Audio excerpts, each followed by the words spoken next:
Hi, my name is Alex and I welcome you to today's video. It's been exactly half a year since Man of Medan, and with it the first installment of the Dark Pictures anthology, was released on the Switch. Now Bandai Namco is releasing the sequel, Little Hope, for Nintendo players. The basic concept, with which the studio has already caused fear and terror since Until Dawn, does not change. Little Hope, with its cinematic staging and rudimentary interaction, also tends more towards a film than a classic game. Although you can move freely with the changing characters in the mostly very limited areas, making decisions in the meager dialogue options and examining blinking objects really only act as a link between the great movie sequences, which are again enriched with the usual reaction tests and some fight and escape sequences. Recently there's a little warning so that you're not suddenly caught on the wrong foot.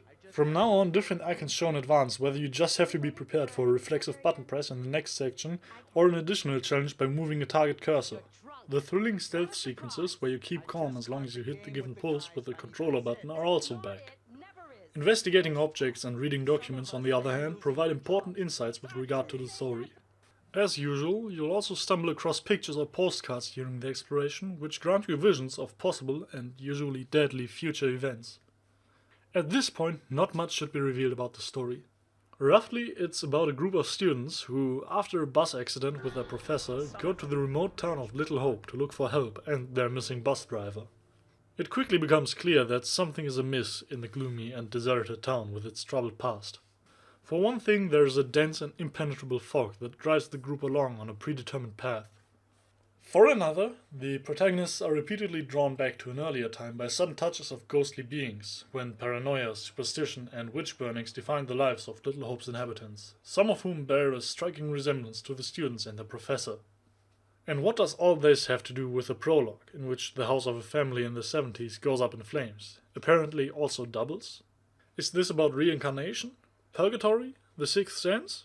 The circumstances are at least as mysterious as the gloomy ambience with which the small town lives up to its name and provides an almost perfect stage for the exciting horror experience, in which the dramatic encounters with the bizarre demon creatures are among the highlights. However, one should not be disappointed by the successful ending either. What can be noted, the cast, which also includes British actor Will Poulter, is more interesting than the teen troupe from Man of Medan, because the age range of the characters alone is significantly larger thanks to the professor and an older student. Of course, there are again the typical stereotypes like the sensible one, the rebel or the wannabe leader, although you can steer their behavior and character traits in a certain direction through the dialogue decisions. And the mysterious curator is also on board again, commenting on the game's decisions in retrospect and even providing a few diffuse tips if desired. Man of Medan was technically something unique with its 24 frames per second, which were absolutely playable due to the cinematic gameplay. This time I couldn't find a hint on Nintendo's website for the frame rate and couldn't test it myself yet, but I strongly assume it's still 24 FPS. Graphically, everything is similar to the predecessor, which is only logical. That is, the resolution is lower, some textures look quite washed out, and the character models also have cutbacks compared to the other versions. Nevertheless, it is absolutely playable and the many cutscenes also look good on a Switch. I had a lot of creepy fun with Little Hope, even more than with the prelude in Man of Medan. The scenario with its misty ambience appeals to me a bit more than the ghost ship, and I also find the constellation of characters more interesting. The plot with its little time travels, mysterious doppelgangers and hideously bizarre creatures remains exciting until the end. Although shock effects and the too inflationary suggestion of danger wear a bit thin with time.